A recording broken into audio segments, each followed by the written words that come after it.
Welcome back جی. Break کے بعد آپ کے ساتھ ہیں, آپ کے سوالات کے جوابات دیے جائیں گے. مفتی مولانا محمد اجمل بھٹی صاحب ہمارے ساتھ موجود ہیں اور قاری احمد یار حقانی صاحب بھی موجود ہیں. سر, جو ریٹن میں کویسچنز ہیں ان سے آغاز کرتے ہیں. لکھتے ہیں کہ سود کے بارے میں سوال ہے کہ سود کا پیسہ اگر بینک میں ہو تو کیا اس کو بینک میں ہی چھوڑ دیا جائے؟ میں نے سنا ہے کہ یہ پیسہ ایسے کسی شخص کو دیا جائے جس پر حرام واجب ہو چکا.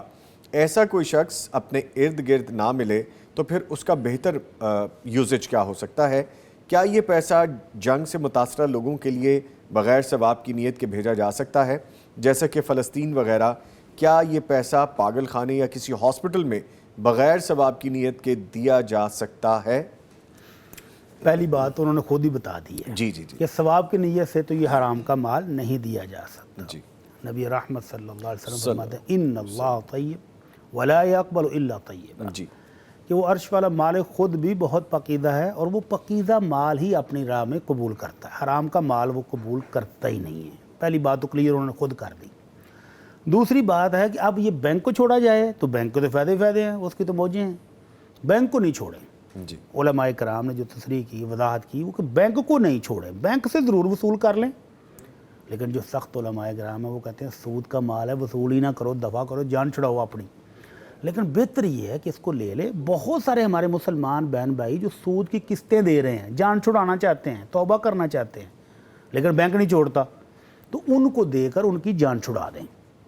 دوسری صورت وہی کوئی رفائی کام کو ہونے والا ہے, کہیں کوئی پبلک ٹوائلٹ بننے والے ہیں, کوئی اس طرح کا کوئی کام جو ہے وہ اس سے کروا دیں. تو جو چیزیں انہوں نے بیان کی ہیں ثواب کی نیت کیے بغیر اس میں صرف کر دیں تو بھی ٹھیک ہے, چل جائے. ٹھیک ہے ٹھیک ہے. آگے پوچھا گیا ہے اگر میرے رشتہ دار میرے ان کے ہاں جانے پر جھوٹے الزامات لگائیں یا اپنے گھر بلا کر بعد میں یہ کہیں کہ اس کی نظر لگ گئی ہے, کیا ایسی صلہ رحمی سے بہتر نہیں کہ نہ ان کے گھر جائیں اور نہ ایسے رشتہ دار کو فساد کے ڈر سے اپنے گھر بلائیں؟ کیا اس طرح کی دوری کی اسلام میں گنجائش ہے؟ ویسے یہ نظر لگتی کس کی ہے؟ جس کے پاس مال تھوڑا ہو ہمیشہ اس کی لگتی ہے, زیادہ والے کی تو نہیں لگتی. زیادہ مال والے کو تو بڑے پروٹوکول کے ساتھ, بڑی منتیں کر کے, بڑے ترلے کر کے, کالز کر کر کے اس کو بلاتے ہیں. یہ بٹی صاحب نے جس اینگل میں بات کی ذرا غور کیجئے گا اس بات پہ. اس کی نظر نہیں لگتی. جی جی جی. اور اگر بیچارہ کوئی غریب کسی کو آپ دعوت پر بلا ہی لیں تو اس کو طنز کر کر کے جینا آرام کر دیتے ہیں کہ اس کی نظر لگ جاتی ہے, ادھر نہیں بیٹھو, ادھر کھڑے نہ ہو, ادھر ہی ہو جاؤ, ادھر ہو جاؤ. تو یہ نہایت کبھی درجے کی قطع رحمی ہے کہ وہ بیچارہ یہ سوچنے پر مجبور ہو جائے کہ میں ان کے گھر آؤں ہی نہ تو زیادہ بہتر ہے. تو یہ قطع رحمی ہے اور اس سے اللہ تعالیٰ نے منع کیا ہے. صلہ رحمی تو جس دن اللہ نے پیدا کیا تھا اسی دن اللہ کے عرش سے چمٹ گئی کہ اللہ لوگ مجھے توڑیں گے, اللہ رشتہ داریاں توڑیں گے تو میرا تو برا حال ہو جائے گا. تو اللہ رب العزت نے رشتہ داری کو بھی تسلی دیتے ہوئے کہا کیا تو اس بات پر راضی ہے کہ جو تجھے جوڑے گا میں اس کو اپنی رحمت سے جوڑے رکھوں گا, اور جو تجھے توڑے گا میں اس کو اپنی رحمت سے محروم کر دوں گا. تو یہ پہلا انعام تو رشتہ داری کا ہے.